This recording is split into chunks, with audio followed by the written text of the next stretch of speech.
तो गुजरात और हिमाचल चुनाव पर ये महा कवरेज आज तक पर आप लगातार देख रहे हैं। मेरी सहयोगी श्वेता सिंह हमारे साथ मौजूद है, लेकिन इस बीच बिहार का भी जिक्र करना होगा श्वेता, क्योंकि वहां से बड़ी खबर आ रही है। वहां पर जो उपचुनाव चल रहा था, कुंडनी सीट पर बीजेपी की जीत हुई है। कुंडनी सीट पर बीजेपी की जीत। रोहित सिंह मेरे सहयोगी इस वक्त तमाम जानकारी के साथ जुड़ रहे हैं। रोहित, क्या जानकारी मिल रही है सीट के बारे में? बीजेपी किस तरीके से वहां पर सामने आ रही है?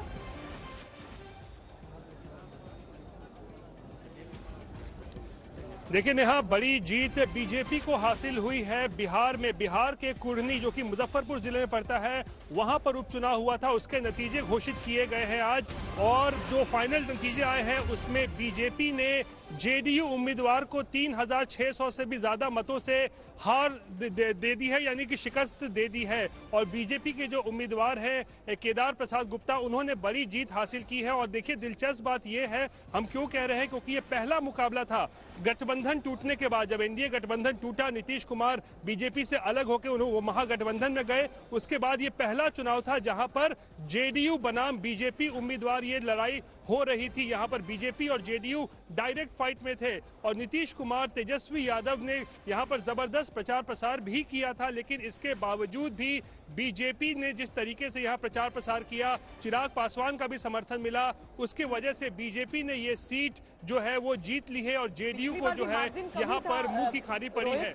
लेकिन वाकई मतलब वो जो कैंडिडेट जिस तरीके से डिस्क्वालीफाई यहाँ के हुए, जिस वजह से बाइपोल यहाँ पर कराना पड़ा, लेकिन इस नतीजे को उस हिसाब से स्वीकारा जाएगा या नहीं? अव्वल। दूसरा ये कि क्या मार्जिन ऑफ विक्ट्री बड़ा है इस बार? पिछली बार मुश्किल से मुझे लगता है 700 वोट्स के आसपास से जीत हुई थी।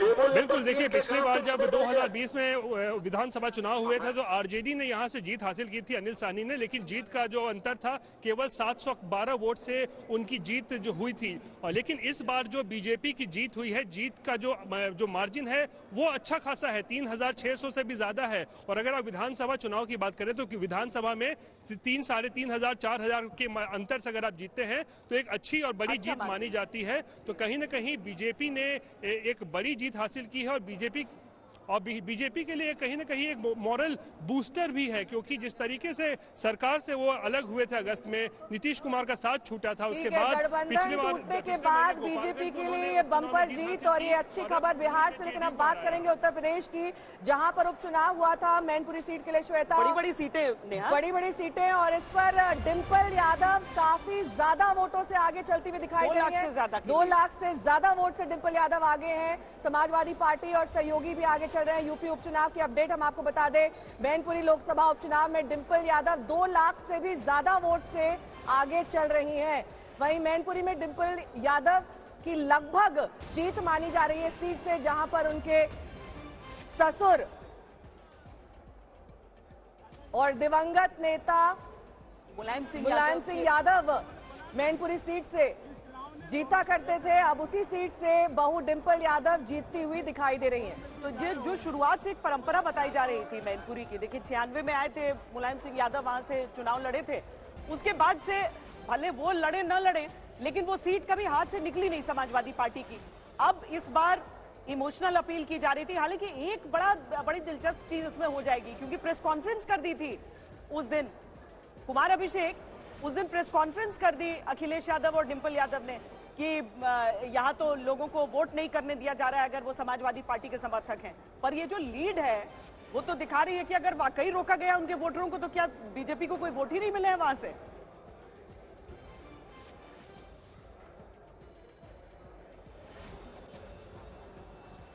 एक बार सवाल दोहराइए।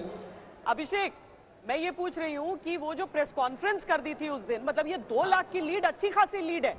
उस दिन जो प्रेस कॉन्फ्रेंस की अखिलेश यादव और डिम्पल ने, जिसमें उन्होंने कहा कि हमारे समर्थकों को वोट ही नहीं करने दिया जा रहा है, गांव के गांव को घेरा जा रहा है, पुलिस की तैनाती हो गई है, तब फिर वो क्या था? नहीं, बिल्कुल जिस तरीके की ये लीड है, ये दिखा रही है कि वोटिंग भी खूब हुई और समाजवादी पार्टी को जबरदस्त वोटिंग हुई। ये जरूर है कि उस दिन अखिलेश यादव, डिंपल यादव, यहां तक कि शिवपाल यादव ने भी अलग से बात करके बताया कि उनके कार्यकर्ताओं को रोका गया है, कार्यकर्ताओं का उत्पीड़न किया गया है, पुलिस की गुंडागर्दी हुई है और लगातार ये लोग कहते रहे कि उनकी लड़ाई बीजेपी से नहीं बल्कि सरकारी मशीनरी से है। लेकिन आज जिस तरीके की लीड निकल करके आई है, और आप याद करिए कि 94,000 से मुलायम सिंह यादव जीते थे और आज 2 लाख के आसपास की लीड डिंपल यादव की हो गई है, तो ये अपने आप में दिखाता है कि जो गढ़ कहा जाता था मुलायम सिंह यादव का, यादव परिवार का, वो सिर्फ गढ़ बरकरार ही नहीं है बल्कि वो पूरी मजबूती के साथ बरकरार है। और साथ साथ ये भी कि इस बार जिस एक लाइन पर वोट मांग रही थी डिंपल यादव और अखिलेश यादव, और वो एक लाइन ये कि नेताजी के सहानुभूति में, नेताजी के सम्मान में एक एक वोट चाहिए, और सचमुच यहाँ के लोगों ने कम से कम मुलायम सिंह यादव का सम्मान किया है। यानी और कि इमोशनल फैक्टर यहाँ पर काम करता हुआ दिखाई दिया। यादव परिवार के लिए ही ये सीट थी और बनी रहेगी, ये यहाँ पर डिंपल यादव ने साबित कर दिया है। वो बोल रहे थे ना नेहा कि 1.5 साल तो अभी नेताजी के बाकी थे, तो नेताजी का काम अभी होना बाकी है। तो अब अधूरे कामों को पूरा करेंगी उनकी बहू डिंपल यादव, जो कि 2 लाख से भी ज्यादा वोटों से आगे चल रही है। लेकिन अब एक बार फिर से रुख करेंगे दिल्ली का, जहां पर बीजेपी दफ्तर में जश्न की पूरी तैयारियां हो गई हैं। वहां से मेरी सहयोगी अर्पिता आर्या इस वक्त तमाम जानकारी के साथ जुड़ रही हैं। अर्पिता, क्या देख पा रही हैं, क्या महसूस कर रही हैं? जो गुजरात का माहौल है वो यहाँ पर दिल्ली में दिखाई दे रहा है या नहीं? बिल्कुल नेहा, और इसीलिए देखिए जो मेरे पीछे है, क्योंकि शोर से थोड़ा दूर हो गई, आप लोग की आवाज पिछली बार आ नहीं पाई। अब जरा आपको नजदीक से दिखा देते हैं ये तस्वीरें, जश्न की तस्वीरें बीजेपी दफ्तर से, क्योंकि जश्न और ये जीत दोनों बड़े नजर आ रहे हैं। बीजेपी जिस तरीके से ये आंकड़ा कांग्रेस के 149 को भी तोड़ता हुआ अगर इन्हीं रुझानों को माने हम आंकड़ों में, तो ये देखिए जश्न की तस्वीरें हम आपको दिखा रहे हैं बीजेपी दफ्तर से, जहाँ एक तरफ ढोल नगाड़े की थाप हो रही है, वहीं दूसरी तरफ आप देख रहे हैं बैंड बाजा भी बजता हुआ नजर आ रहा है। तो 2 अलग रंग यहाँ पर, और एक खास दिलचस्प तस्वीर जो मैंने पहले भी कोशिश की थी कि आप तक पहुँचाऊं, एक बार फिर से वो कोशिश करती हूँ तस्वीर पहुँचाने की। लेकिन यहाँ पर आप देखिए त्योहारों का मौसम लग रहा है, जीत का त्योहार मना रहे हैं। जीत का नहीं, विश्व भर में जीत का त्योहार मना रहे हैं। आपके माध्यम से, आपके चैनल के माध्यम से मैं बताना चाहता हूँ 2040 तक नरेंद्र मोदी 40 तक नरेंद्र मोदी जी को पीएम बने रहेंगे। 2040 देखिए गुजरात में जो जीत हुई है वो प्रचंड जीत है। अरविंद केजरीवाल के मुंह पर तमाचा है। जिस तरह से उन्होंने वादे किए थे ना, झूठे जनता को, गुजरात की जनता को गुमराह करने के, वो गुजरात की जनता ने बीजेपी को जिता के पुनः तमाचा मुंह पे मारा है और आगे भी मारेगी। नरेंद्र मोदी, जो मोदी जी ने डेवलपमेंट किया है, यहाँ पर बड़े ऐसे कटआउट लेकर मोदी के पहुँचे। आप तो सुबह से शंखनाद कर रहे थे और अब मोदी जी के कटआउट लेके मोदी जी हम लोगों के दिलों में है। आज से हम लोग 2024 के लिए शंखनाद और आज से शुरुआत कर दिए हैं। 2024 तक अर्पिता, शाम की क्या तैयारी है? जब प्रधानमंत्री पहुंचेंगे बीजेपी दफ्तर, शाम की क्या तैयारी है अर्पिता? यहाँ पर बकायदा बैंड बाजे भी बज रहे हैं, तो एक तरफ ढोल की थाप, दूसरी तरफ बैंड बाजा यहाँ बजता हुआ नजर आ रहा है। और अलग अलग तरीके जो है लोगों ने अपनाए हुए हैं, जीत के जश्न को कैसे और बेहतर कर दिया जाए, कैसे अपनी अभिव्यक्ति को यहाँ पर व्यक्त किया जाए, अपनी वो सब रणनीति के साथ बीजेपी के कार्यकर्ता यहाँ पर पहुंचे। ये तस्वीरें हम आपको दिखा रहे हैं, जश्न मनाते हुए बीजेपी के कार्यकर्ता। आइए कोशिश करते हैं कुछ लोगों से बात करने की। ये तो ऐसा लग रहा है अभी होली आ गई, त्योहारों का मौसम शुरू। देखिए हमारे लिए आज होली भी है और दिवाली भी है, और जिस तरीके का हम जश्न मना रहे हैं, मुझे लगता है कि आज ये देश का मूड है कि 2024 में निश्चित रूप से पूर्ण बहुमत के साथ प्रधानमंत्री जी दोबारा केंद्र सरकार में अपनी सरकार बनाने जा रहे हैं। आप तो बड़ी दूर से घूम के आए, कुछ बोलिए। देखिए मुझे लगता है, मैं इसलिए भी प्रसन्न हूँ, आज गुजरात की जनता ने जिस तरीके से वहाँ पे जो समर्थन दिया है, और एक यहाँ से भ्रमित करने के लिए केजरीवाल जी जो गुजरात में गए थे, गुजरात की जनता ने उसे भगाने का काम किया। और गुजरात की जनता का मैं इसलिए भी धन्यवाद करना चाहता हूँ कि उन्होंने प्रधानमंत्री नरेंद्र भाई मोदी जी को गुजरात से यहाँ भेजा है, इसलिए मैं उनका बहुत आभारी हूँ। यहाँ पर मेरे पीछे आप तस्वीरों में भी देख पा रही हैं, यहाँ पर जहाँ एक तरफ बैंड बाजे, वहाँ दूसरी तरफ ढोल नगाड़े, और एक और खास तस्वीर है, मैं सोच रही हूँ वो तस्वीर भी आप तक पहुँचाऊँ, जहाँ पर एक शख्स शेर लेकर पहुंचा और ये कह रहा है प्रधानमंत्री नरेंद्र मोदी बीजेपी जो है वो शेर है। वहीं आपको झलक G20 की भी दिख जाएगी, जिसको वसुधैव कुटुंबकम की बात बीजेपी वाले कहते नजर आए हैं और इसको भी एक बड़ा मुद्दे के तौर पर यहाँ बीजेपी उठाती हुई नजर आ रही है। आइए जरा आगे आपको लिए चलते, कुछ और रंग, कुछ और तस्वीरें आप तक पहुंचाने की कोशिश करते हैं।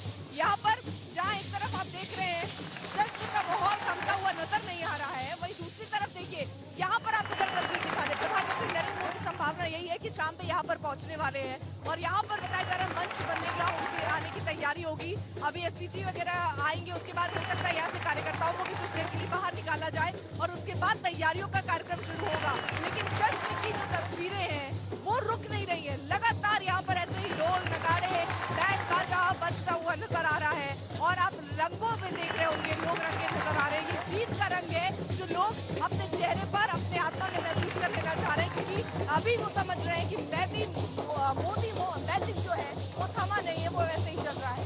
बिल्कुल, और वहाँ पर अबीर गुलाल से ये जश्न मनाया जा रहा है श्वेता, जबकि हमने गुजरात में देखा था कि वहाँ पर कैसे गरबा चल रहा था, वहाँ पर पूरी तरीके से मोदीमय माहौल हो रखा था। ऐसा ही कुछ यहाँ पे भी शाम को और ज्यादा भव्य तरीके से दिखाई देगा जब प्रधानमंत्री नरेंद्र मोदी स्वयं बीजेपी कार्यालय पहुंचेंगे। लेकिन इस बीच आपको ये भी बता दें कि हमारा एग्जिट पोल दरअसल एग्जैक्ट पोल साबित हुआ है। जो हमने आंकड़े आपको दिखाए थे एग्जिट पोल में, वो दरअसल सटीक साबित हुए हैं और इसीलिए सबसे तेज और सबसे विश्वसनीय चैनल आज तक है। देखिए, जो एक तरफ हम आपको वो कॉलम दिखा रहे हैं जो हमारा जो सर्वे का नतीजा था और दूसरी तरफ जो रुझान और नतीजे जो सामने आ रहे हैं, चाहे वो गुजरात में भारतीय जनता पार्टी का आंकड़ा हो या फिर कांग्रेस का। देखिए जो दायरा हमने दिया, आम आदमी पार्टी थोड़ा नीचे गिर गई है उससे, लेकिन हिमाचल प्रदेश बिल्कुल सटीक है। 30 से 40 हमने कांग्रेस को कहा था, उसको फिलहाल 40 सीटें दिख रही हैं। 24 से 34 बीजेपी के लिए कहा था, जहां पर 25 इस समय उसके पास दिख रहे हैं और अन्य 4 से 8 थे। तो देखिए निर्दलीय हैं यहाँ पर, जिनमें से 2 बीजेपी के बागी हैं और 1 कांग्रेस के बागी हैं। तो ये आंकड़ा आपके सामने आपको स्पष्ट तौर पर बता रहा है कि आज तक एक्सिस माई इंडिया का जो एग्जिट पोल था वो कितना सटीक, कितना सही साबित हुआ है। अब हिमाचल प्रदेश की खबर देख लीजिए एक बार, क्योंकि गुजरात का जिक्र तो बहुत चल रहा है, लेकिन हिमाचल रुझानों में कांग्रेस को न सिर्फ बहुमत है बल्कि बड़ी बढ़त उसके पास है। भारतीय जनता पार्टी 25 पर रुक गई है और कांग्रेस का जो आंकड़ा है वो बार बार आगे बढ़ता दिख रहा है, फिलहाल 40 पर, कभी 39-40 माइनर वहां पर बढ़त के साथ जो सीटें हैं उनमें थोड़ा फेरबदल हो रहा है। राजीव शुक्ला क्या कह रहे हैं, जो कि हिमाचल प्रदेश के प्रभारी रहे कांग्रेस के, वो सुनाते हैं। जो कांग्रेस ने वादे किए थे, 10 गारंटी जो कांग्रेस ने घोषित की थी, उन 10 गारंटियों को हम पूरी तरह से लागू करेंगे और भी हिमाचल की जनता विकास के लिए हम सब कुछ करेंगे। और जो वीरभद्र सिंह जी ने लगातार 6 टर्म में हिमाचल को विकास किया था, उसको भी अनवरत रूप से हम जारी रखेंगे। और वहाँ की जनता जो पिछले 5 साल से बिल्कुल त्रस्त थी, परेशान थी जो भाजपा की सरकार से, उन सब चीज़ों को हम सुधार करेंगे। और इस चुनाव में जिन लोगों की महत्वपूर्ण भूमिका रही, मैं कहना चाहूँगा, मैं धन्यवाद करना चाहूँगा प्रियंका गांधी जी का कि उन्होंने इसमें वक्त दिया और उन्होंने कांग्रेस के जो वहाँ चुनाव प्रचार की कमान थी उसको संभाल के बहुत अच्छी तरह से उन्होंने प्रचार किया, उसका बहुत असर गया। अपने विधायकों की बात करेंगे, विधायकों से सबसे बात करके विचार विमर्श करके और हाईकमान के ऊपर सारा फैसला छोड़ा जाएगा। तो राजीव शुक्ला को सुन रहे थे आप, उनका साफ तौर पर यह कहना था कि अब मंथन इस बात पर किया जाएगा कि वहां पर सीएम कौन होगा। हिमाचल में कांग्रेस की सरकार बनने जा रही है और ये कंफर्टेबली प्लेस्ड है, वहां पर बहुमत के आंकड़े से आगे जा चुके हैं। हमारे साथ हमारे खास मेहमान इस वक्त जुड़ गए हैं, लेकिन पौलमी साहब इस वक्त बीजेपी मुख्यालय से हमारे साथ दिल्ली से जुड़ गई हैं। पौलमी, आप अगर कुछ तस्वीरें हम तक पहुंचा सकें।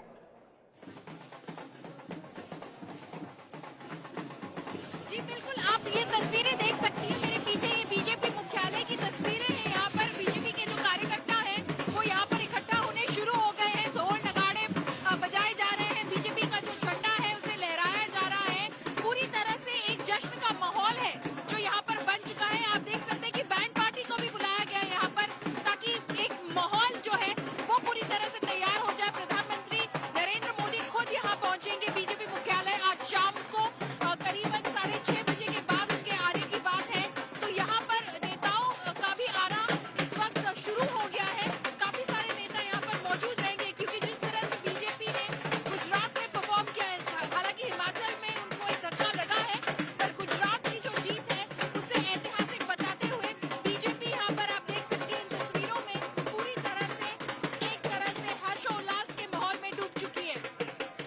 हमारे साथ अभय दुबे जी हैं कांग्रेस की ओर से। अभय जी, भारतीय जनता पार्टी की ऐसी जश्न की तस्वीरें दिख रहे हैं, लेकिन जीत तो आपने भी हासिल की है हिमाचल प्रदेश में। कांग्रेस पार्टी जीत का जश्न मनाएगी या पहले एक बार शपथ ग्रहण हो जाएगा उसके बाद जाकर, क्योंकि आप लोग तो अभी लग रहा है रायपुर ले जाने वाले हैं विधायकों को? देखिए श्वेता जी, स्वाभाविक है, हिमाचल प्रदेश में कांग्रेस पार्टी ने बहुत बड़ी जीत अर्जित करने की ओर कांग्रेस पार्टी बढ़ रही है। कार्यकर्ताओं में उत्साह है, मगर विडंबना देखिए कि एक तरफ ये हिमाचल प्रदेश में मुख्यमंत्री से लेकर समूची भारतीय जनता पार्टी ने ये प्रचारित किया कि नरेंद्र मोदी जी के चेहरे को देखकर वोट दीजिए।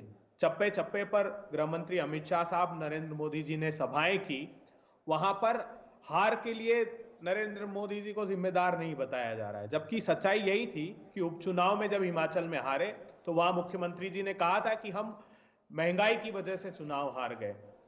जहां तक गुजरात का प्रश्न है तो इसमें संदेह नहीं है, हम आत्मचिंतन, आत्ममंथन, आत्मलोचन करेंगे, मगर इस मैथमेटिक्स के पीछे केमिस्ट्री को भी समझना होगा। पिछले चुनाव में भी गुजरात में 100 सीटें ऐसी थी जो 5% की वोट मार्जिन से हार जीत हुई थी दोनों राजनीतिक दलों की। इस बार आप पार्टी ने और ओवैसी जी ने जो गुजरात में कांग्रेस पार्टी को नुकसान किया है वो परिणाम में परिलक्षित हो रहा है। जो 12-12.5% वोट शेयर है वो कहां से उनको अर्जित हुआ। तो गुजरात में ऐसा नहीं था कि जनता त्रस्त नहीं थी या मुद्दे नहीं थे। वहां अवैध शराब का मुद्दा, खुद आज तक की एंकर ने कहा कि शराब पीकर लोग मुझसे बात करने आ रहे हैं। साइकोट्रोपिक सब्सटेंस हो या नार्कोटिक ड्रग्स हो या प्रोहिबिशन के 2,84,000 केसेस हिंदुस्तान में सबसे ज्यादा थे। 80% बच्चे एनेमिक थे। 22 भर्ती परीक्षाओं में घोटाले हुए, लेकिन जनता ने मैं आत्मसात करता हूं उनके निर्णय को, लेकिन भारतीय जनता पार्टी ने जो पोलराइजेशन का नैरेटिव वहां दिया नहीं, लेकिन अब अभय जी, कांग्रेस पार्टी कुछ आंकड़े देख लीजिए। अब जब भूपेंद्र पटेल जी की जो जीत हुई है वहां पर जो मुख्यमंत्री हैं गुजरात के, वो लगभग 80,000 के आसपास का उनका लीड है। हर्ष सांघवी का 60,000 से ऊपर का लीड रहा। रिवाबा जडेजा लगभग 20,000, हार्दिक पटेल लगभग 20,000। विधानसभा चुनावों में बड़ा आंकड़ा होता है, मतलब ये आम आदमी पार्टी की एंट्री से कांग्रेस को नुकसान की खबर तो नहीं सुना रहे हैं कम से कम। नहीं, देखिए नैरेटिव का फर्क पड़ता है। वहां पर यह प्रचारित किया गया कि आप पार्टी दूसरी स्थान पर आने वाली, और ये व्यापक रूप से देश भर में प्रचारित किया, उसका जनता के मानस पर उसका फर्क पड़ता है। लेकिन आज एक महत्वपूर्ण घटना और घटित हुई है। 6 विधानसभा और 1 लोकसभा के उपचुनाव हुए हैं। छत्तीसगढ़ और राजस्थान में आप हतप्रभ रह जाएंगी।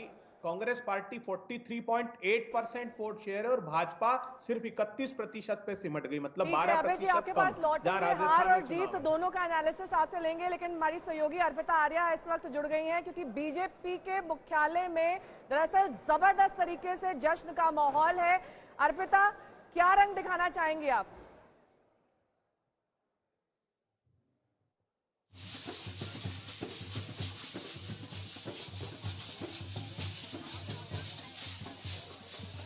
आवाज आ रही है?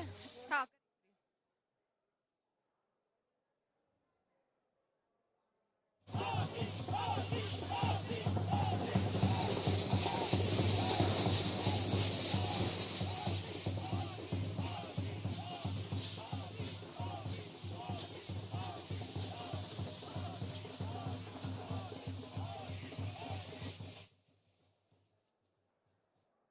ठीक है, ये बीजेपी मुख्यालय की तस्वीरें आप देख रहे हैं, जहां पर मोदी में माहौल हो गया है। 6:30 बजे प्रधानमंत्री इस मुख्यालय में पहुंचेंगे, तब जबरदस्त तरीके से जश्न होगा। गांधीनगर आपको लिए चलेंगे, जहां पर एक बार फिर से जश्न की तस्वीरें हम आप तक पहुंचाएंगे, क्योंकि दोनों जगह श्वेता एक ही जैसा माहौल है, लेकिन गुजरात में रंग कुछ अलग है। दिल्ली में शायद उन तस्वीरों के साथ हैं। सौरभ हमारे साथ जुड़े हुए हैं। सौरभ, आप दिखाना चाहेंगे वहां पर किस तरीके से जश्न चल रहा है इस वक्त गांधीनगर में?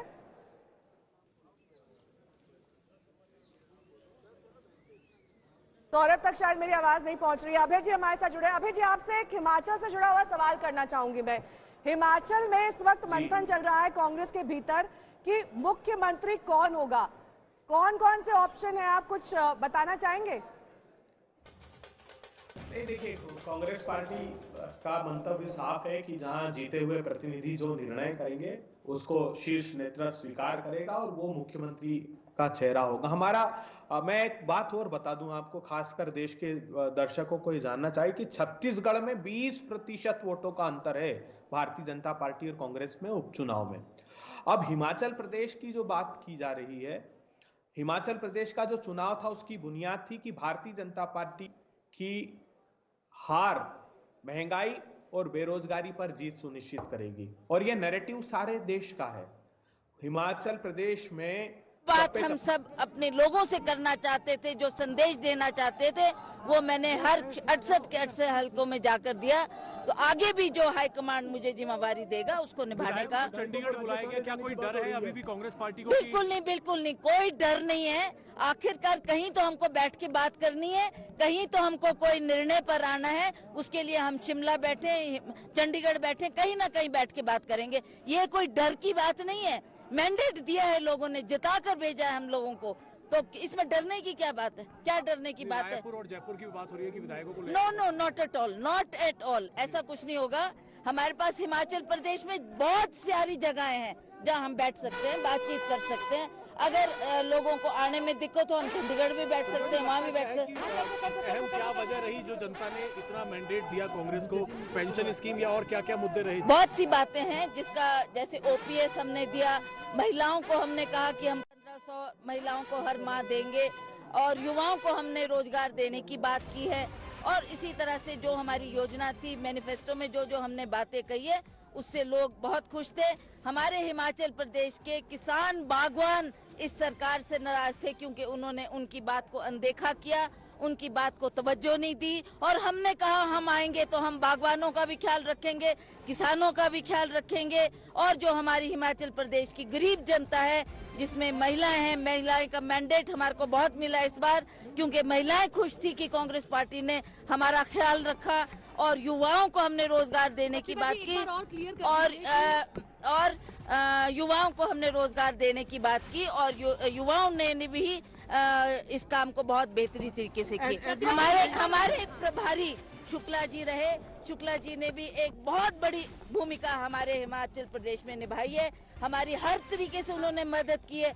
जो जो हमने उनको कहा, उन्होंने उस बात को जहन में लिया और उस काम को किया, जिसके लिए हम हाईकमांड का आभार प्रकट करते हैं कि आपने शुक्ला जी को भेजकर यहाँ पर हमारी बहुत मदद की। प्रतिभा जी, एक बार और क्लियर कर दीजिए, क्योंकि र्यूमर चल रही है कि आपके विधायक क्या कहीं जा रहे हैं, क्या डर है कि बीजेपी किसी तरीके से आपका काम खराब कर सकती है? नहीं नहीं, आप मुझे बताओ क्यों जाएंगे? हाँ नहीं, ये they are elected, they have won the elections, कहीं नहीं जा रहे हैं? कहीं क्यों जाएंगे? कहीं क्यों जाएंगे? कोई डर नहीं है कांग्रेस? नहीं, not at all, not at all. ये एंटी डिफेक्शन में आ जाएगा, दोबारा इलेक्शन करना पड़ेगा। They also know this, so they will not do it, they will not do it. जो जीत कर आए वो हमारे साथ ही रहेंगे, और हमारा फुल मैंडेट है, and we will form the government. और कौन होगा सीएम? क्योंकि आप ये बार बार कह रहे कि बीजेपी प्रवक्ता गौरव भाटिया हमारे साथ जुड़ गए हैं। गौरव जी, आपसे यही सवाल मेरा कि गुजरात में तो जीत गए और वहां पर प्रचंड बहुमत आपको मिला है, लेकिन हिमाचल की हार के लिए क्या जिम्मेदार? क्या रोजगार एक बड़ा मुद्दा वहां पर रहा जो आपके खिलाफ गया?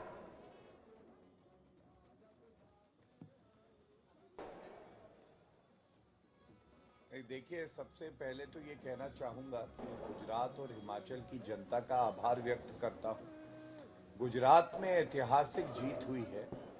कभी ऐसा नहीं हुआ कि 7 बार लगातार चुनाव कोई पार्टी जीती हो। केवल पश्चिम बंगाल में लेफ्ट के साथ ऐसा हुआ था, और ये ऐतिहासिक जीत सिद्ध करती है कि श्री नरेंद्र मोदी जी का जो विकास मॉडल है, जो गुजराती अस्मिता नरेंद्र मोदी जी से जुड़ी है, जो गुजरात के लोग उन्हें अपना लाल मानते हैं, उस पे मुहर लगी है।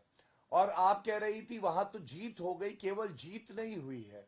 आज तक कभी भी इतिहास में गुजरात विधानसभा में किसी पार्टी की इतनी प्रचंड जीत नहीं हुई है जो भारतीय जनता पार्टी की हुई है। मेरी आवाज एको कर रही है, इसको ठीक करवा लीजिए प्लीज।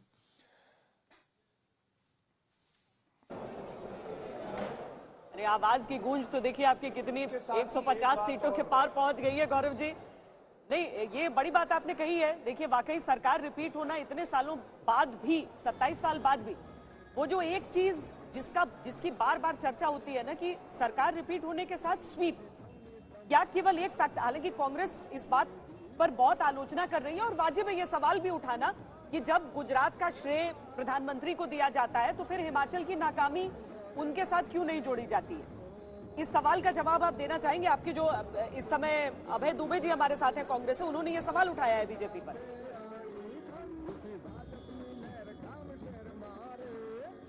नहीं, कांग्रेस पार्टी को सवाल उठाने की बजाय श्वेता जी, मैं समझता हूं आत्मचिंतन करना चाहिए। एमसीडी के चुनाव के परिणाम आए, 9 सीटें आई सिंगल डिजिट में, और जैसा यहां पे आपका चैनल दिखा रहा है, गुजरात में 17 सीटों पे सिमट गई। पिछली बार 77 आई थी, मतलब 60 सीटें कम। हम पे सवाल उठाना चाहें उठा सकते हैं, आप भी सवाल पूछ सकते हैं, लेकिन अगर कांग्रेस पार्टी की जगह कोई और होता तो इस वक्त वो ये चिंता कर रहा होता कि एक नई नवेली पार्टी आती है और वो आपके पैरों के नीचे की जमीन खिसका ले जाती है। हमारा वोट परसेंटेज जो है गुजरात में वो 4% के आसपास बढ़ा है। हमने ऐतिहासिक जीत दर्ज करी है। तो कांग्रेस को पहले अपनी चिंता होनी चाहिए, हमसे सवाल ना पूछे। आज जनता ये सवाल पूछ रही है कि जब आप प्रधानमंत्री जी को रावण बुलाते हैं, झूठों का सरदार बुलाते हैं, आप कहते हैं औकात दिखाएंगे, तो इस प्रचंड बहुमत के बाद किसकी क्या राजनीतिक हैसियत है, ये सबके सामने आ गया है। श्वेता जी, चलिए हम सीधा राजस्थान चलते हैं, जहां से हमारे साथ सचिन पायलट इस समय जुड़े हैं। सचिन जी, ज्यादा चिंता का विषय क्या है हिमाचल प्रदेश में? मतलब ज्यादा खुशी या चिंता, हिमाचल प्रदेश की जीत या फिर गुजरात में लगभग सूपड़ा साफ? मैं तो समझता हूँ कि लोगों को चिंता नहीं, चिंतन करना चाहिए। और ये बात सही है कि गुजरात में जो परिणाम आए वो हमारी उम्मीद से बहुत कम थे। आप भी जानती हैं कि पिछले 5 सालों में जब हमारी 77 सीट आई थी, उसके बाद से लगातार पार्टी में लोग छोड़कर गए, कोचिंग बीजेपी नहीं करी और तमाम तरह के कारण हुए। हम विश्लेषण करेंगे हम इतना हमारा परफॉर्मेंस बुरा क्यों रहा। रही बात बाकी चुनावों की, तो हिमाचल में जैसा कि आप जानते हैं कि एक स्पष्ट बहुमत की तरफ हमारी पार्टी को वो लोगों का आशीर्वाद मिल रहा है।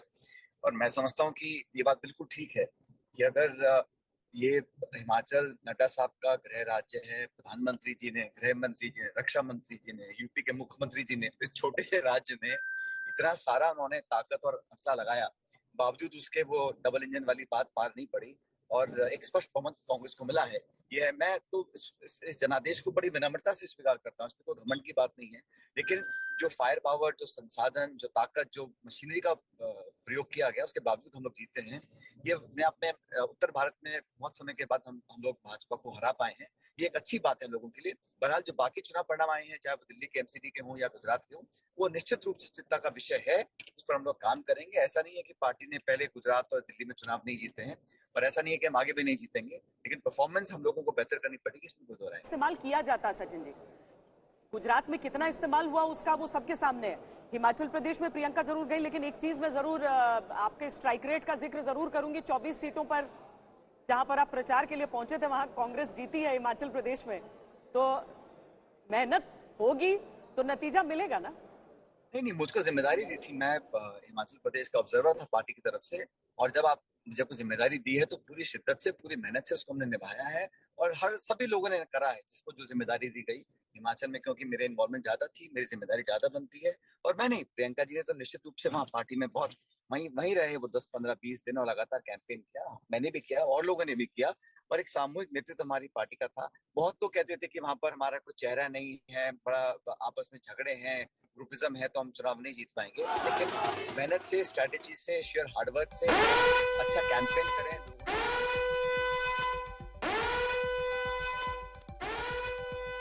मेहनत कर कमिटमेंट के साथ पार्टी कार्डर्स को विश्वास में लेकर हम काम करेंगे तो हम जीत सकते हैं। हाल आपके राज्य में भी चुनाव होना है, तो जिस तरीके से हिमाचल में फुल फोर्स लगाकर कांग्रेस ने काम किया, अपने बड़े चेहरों को उतारा, वैसे ही फुल फोर्स में राजस्थान में भी देखने को मिलेगा, या फिर जो गुजरात में हाफ हार्टेड अटेम्प्ट था वैसा ही कुछ होगा? नहीं, सवाल ही नहीं उठता। राजस्थान में हम सरकार बनाएंगे, इसमें कोई दो राय नहीं है। मैं अतीव आत्मविश्वास से नहीं बोल रहा हूँ, मैं जानता हूँ उस प्रदेश को काफी अच्छी तरह से, और अभी 13-12 महीने हमारे चुनाव में, मध्य प्रदेश, छत्तीसगढ़, राजस्थान, इन तीनों स्टेट्स में हमारे चुनाव होंगे, और मुझे पूरा विश्वास है कि हम लोग चुनाव जीतेंगे, पूरी ताकत से लड़ेंगे, और अभी से हम तैयारी हम लोग कर रहे हैं। पार्टी कुछ कदम उठाएगी भी, लेकिन नई ऊर्जा के साथ, नए विश्वास के साथ हम तीनों स्टेट्स में चुनाव के लिए उतरेंगे और जीतेंगे। हिमाचल प्रदेश में अग्निपथ स्कीम आपको लगता है कि थोड़ा सा बैकफायर की है बीजेपी के लिए?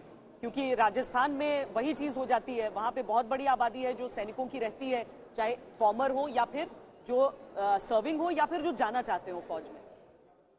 देश में जो हालात हैं आप जानते हैं। अब ये कहना कि अग्निपथ क्योंकि गुजरात में कामयाब नहीं हुई और हुई ये सब, लेकिन देश में आमतौर पर लोग मानते हैं कि जो खिलवाड़ किया गया है, जिस स्कीम को जल्दबाजी से लाया गया है, सेना के अंदर जो तब्दीली की है, वो बहुत सारे नौजवानों को बहुत चिंतित हैं और बहुत उनको पीड़ा इस बात से है। महंगाई है, बेरोजगारी है, अनएम्प्लॉयमेंट रेट्स हिस्टोरिकली हाई हैं और देश में कोई बहुत आर्थिक स्थिति बेहतर नहीं है। लेकिन प्रचार से, विज्ञापन से, इश्तिहार से सारे चुनाव जीते जा सके ऐसा नहीं है।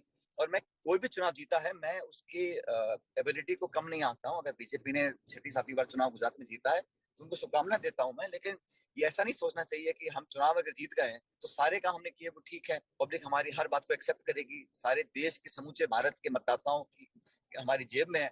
इस प्रकार की सोच नहीं रखनी चाहिए। हार जीत होती रहती है, विश्लेषण करना चाहिए। और हम लोग निश्चित रूप से, क्योंकि गुजरात में हमारा परिणाम बहुत अच्छा नहीं रहा बल्कि काफी बुरा रहा, मैं कहूँगा, हम लोगों को आत्मचिंतन करना पड़ेगा। और वो ऐसा स्टेट है जहाँ पे हमारा पार्टी का वोट शेयर हमेशा लगभग 40% हुआ करता था।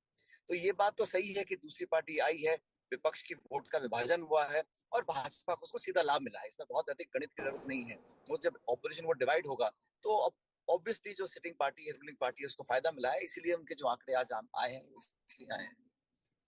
सचिन जी, गुजरात की हार का विश्लेषण आपकी पार्टी कैसे करेगी? और हिमाचल में वो 3 बड़े फैक्टर्स जो आपके लिए काम कर गए, रोजगार, ओपीएस, अग्निवीर। देखिए क्या काम किया, मैंने आपको बताया कि हमारे जो वादे थे, हम लोगों ने नौकरियों के वादे किए। हमने बहुत सारे जो लोकल इश्यूज थे हिमाचल के, वहाँ पे सेब की खेती बहुत होती है, ऑर्चर्ड फार्मिंग, वो सब लोकल इश्यूज को हमने ध्यान में रखा। हमने कुछ वादे किए, कमिटमेंट किए पब्लिक को, और वो सारे वादे लोगों को पसंद आए होंगे। बीजेपी ने बहुत कोशिश की, देखा देखी, बहुत से संकल्प निकाले, बहुत सारी बातें बोली, लेकिन विश्वसनीयता वो कायम नहीं कर पाए क्योंकि शासन जो 5 साल का था वो संतोषजनक नहीं था। और गुजरात में विश्लेषण हम करेंगे क्योंकि मैं समझता हूँ गुजरात में हमारी पार्टी स्ट्रांग है, परफॉर्मेंस बिल्कुल, आप मैं कहता हूँ बहुत निराशाजनक रही। लेकिन ऐसा नहीं है कि मैं गुजरात भी कैंपेन करने के लिए गया था। गुजरात में हर गांव में, हर तालुका में, हर ब्लॉक में, जिले में कांग्रेस का वर्कर है, कांग्रेस के समर्थक हैं। उनको पुनः दोबारा गैल्वनाइज करना, उनका विश्वास को जीतना और पब्लिक में एक नए रूप में हम जाएंगे गुजरात में, तो वहां पर भी हम आने वाले समय में कामयाब हो सकते हैं। तो चिंतन तो जरूर करना पड़ेगा, इसमें कोई दो राय नहीं है। लेकिन देखिए ना, हिमाचल में ये ट्रेंड रहा है राजस्थान की ही तरह कि एक बार एक पार्टी, दूसरी बार दूसरी पार्टी। तो हिमाचल ने उस ट्रेडिशन को अपहोल्ड किया, उससे राजस्थान की चिंता बढ़ती है। ऐसा है, राजनीति और पॉलिटिक्स में कभी भी कोई ट्रेंड हमेशा के लिए नहीं होता। अलग अलग स्टेट्स में कांग्रेस पार्टी कई स्टेट्स में लगातार जीती है। दिल्ली में शीला जी की सरकार 3 बार जीत कर आई, असम में हम लोग 3 बार सरकार बनाई कांग्रेस की, हरियाणा में 2 बार बनी है, आंध्र में 2 बार बनी थी, और कांग्रेस गवर्नमेंट्स पहले भी रिपीट होती आई हैं। ऐसा नहीं है कि ये परिपाटी टूट नहीं सकती। राजस्थान में आप सही कह रहे हैं, पिछले 25-30 सालों से हम सरकार बनाते हैं लेकिन फिर हम रिपीट नहीं कर पाते हैं। तो ये तो हमको कुछ अलग हटके करना पड़ेगा और संगठन और सरकार को मिलकर काम करना पड़ेगा। राजस्थान में भी जो आज माहौल मैं देख रहा हूँ, और भारत जोड़ो यात्रा राजस्थान से निकल रही है, उसी यात्रा में हम लोग शामिल हो रहे हैं। तो पब्लिक और खासकर नौजवान इस यात्रा से जुड़ रहे हैं और कांग्रेस पार्टी से जुड़ाव होकर वो आगे बढ़ रहे हैं। तो ये मैं समझता हूँ पॉजिटिव इंडिकेशन है राजस्थान के लिए। लेकिन सचिन जी, कई बार होता है कि जितनी पुरानी पार्टी है, जितना आप लोगों का अनुभव है, कई जगह जहां पर कांग्रेस पार्टी धीरे धीरे गायब हुई, उसमें अपने अंदर की ज्यादा लड़ाई रही। दिल्ली, चाहे दिल्ली में सरकार हो या फिर एमसीडी हो, किस तरीके से बाहर निकली है कांग्रेस यहाँ से, वो सर फुटौल का नतीजा रहा। अब राजस्थान में भी तो ये बात लागू है ना? निश्चित हो जाइए, कोई सर फुटबॉल नहीं है, कोई आपस में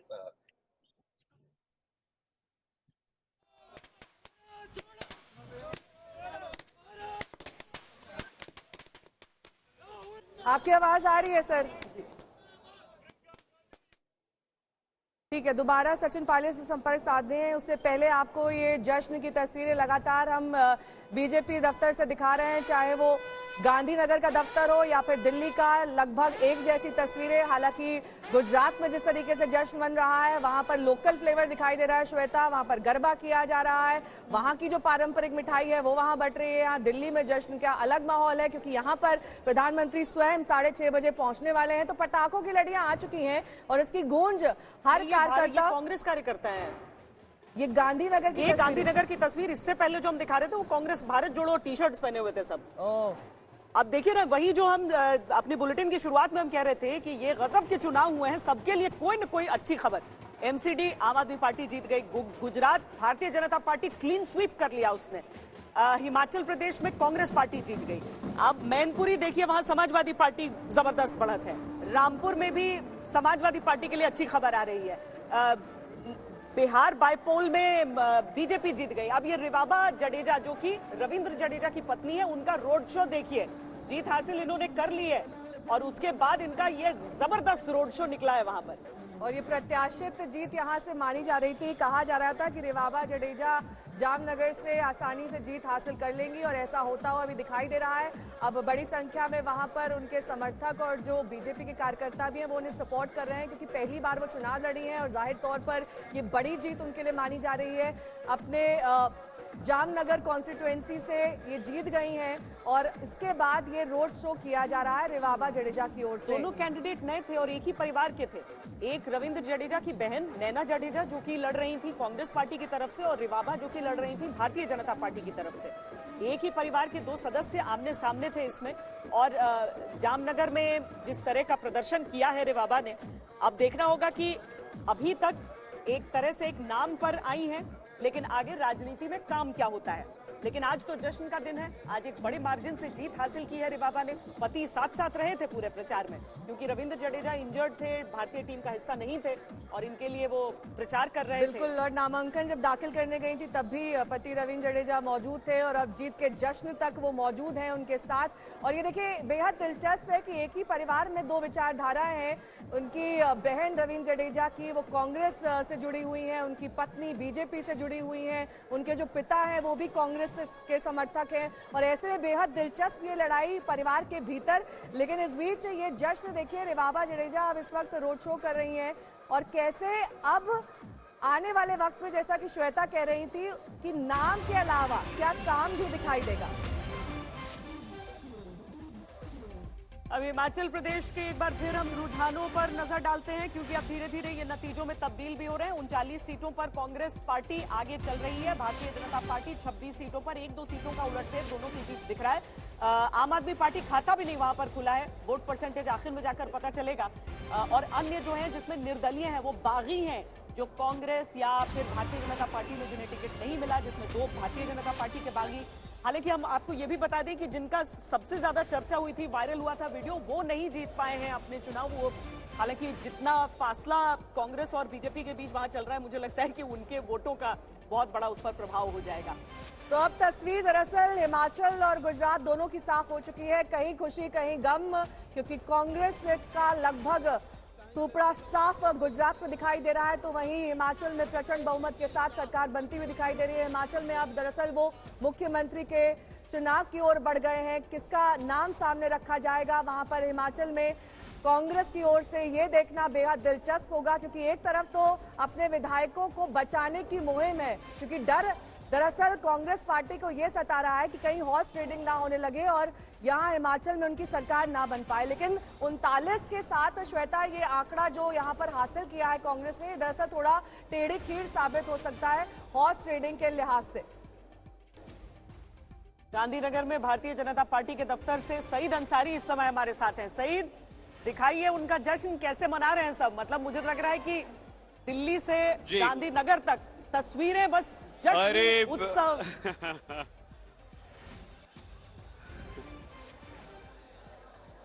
बिल्कुल बिल्कुल ठीक कह रही है श्वेता, अगर हम कुछ भी ना कहें तो लोग देखिए इंतजार कर रहे हैं। ये खूब नाच रहे थे, गा रहे थे, ढोल बज रहे थे, मिठाइयाँ बढ़ रही थी, अंदर खाना चल रहा है, जबरदस्त जोश था, बड़े बड़े स्पीकर लगे हुए हैं। कितना नाचा गया है आप तो ये बताइए बस। ये तो जब से रिजल्ट आया नाचा ही जा रहा है। अब खाना खाने के बाद थोड़ा हमने रेस्ट लिया है, लेकिन तब तक फिर बजेगा, फिर नाचेंगे। वंदे मातरम, मातरम, मातरम, वंदे मातरम। मोदी है तो मुमकिन है। मोदी जी तुम आगे बढ़ो, हम तुम्हारे साथ है। मोदी तुम आगे बढ़ो, हम तुम्हारे साथ है। 2022 ये तो झांकी है, 2024 अभी बाकी है। 2024 बाकी है। देखिए फिर से ढोल नगाड़े ताशे बज गए। आप युवा हैं, ऐसा लग रहा है आप नेता भी हैं, क्या बीजेपी से जुड़े हुए हैं, चुनाव लड़ना चाहते हैं? क्या आपको लग रहा है कि अब इतनी शानदार लीडरशिप खड़ी हो गई है, नेता खड़े हो गए, सब जीत रहे हैं, कैसे मौका मिलेगा? बेशक भारतीय जनता पार्टी एक निष्पक्ष पार्टी है, उसमें हर एक कार्यकर्ता को उसकी क्षमता के आधार पे आगे बढ़ते हैं। इधर कोई परिवारवाद नहीं है, जैसे सदियों से चलता आ जाता था। इसे कोई परिवारवाद नहीं है। ये पार्टी हर एक कार्यकर्ता के काम को अपने ध्यान में लेके हुए देखिए रंग गुलाल श्वेता देखते रहिए। ये सारे कार्यकर्ता कितने जश्न के साथ देखिए अब तो सेल्फी ली जा रही है, पोस्ट किया जाएगा सोशल मीडिया पर। क्या खूब सईद ये बताइए कि वहाँ पर इस वक्त गांधीनगर में कौन सी मिठाई खिलाई जा रही है, क्योंकि गुजरात अपने स्वाद के लिए भी जाना जाता है और जब हम ग्राउंड पर जाते हैं तो दिखता है कि कैसे अलग अलग शहरों में अलग अलग गुजराती स्वाद है। आज गांधीनगर में क्या तस्वीर है, क्या मिठाई के तौर पर बांटा जा रहा है वहाँ? भाई यहाँ तो नेहा कोई स्पेशल मिठाई तो नहीं खिलाई, लेकिन मिठाई जरूर खिलाई है इन्होंने। और लड्डू बट गए थे, जो लोग थे वो अपनी तरफ से मिठाई ले आए थे, लेकिन जबरदस्त जोश खरोश बीजेपी के कार्यकर्ताओं में। देखिए पीछे हम आपको दिखा दें जल्दी से, देखिए पीछे जैसे ही ये देखते हैं कि कोई आ रहा है, नाच गाना लगातार चल रहा है।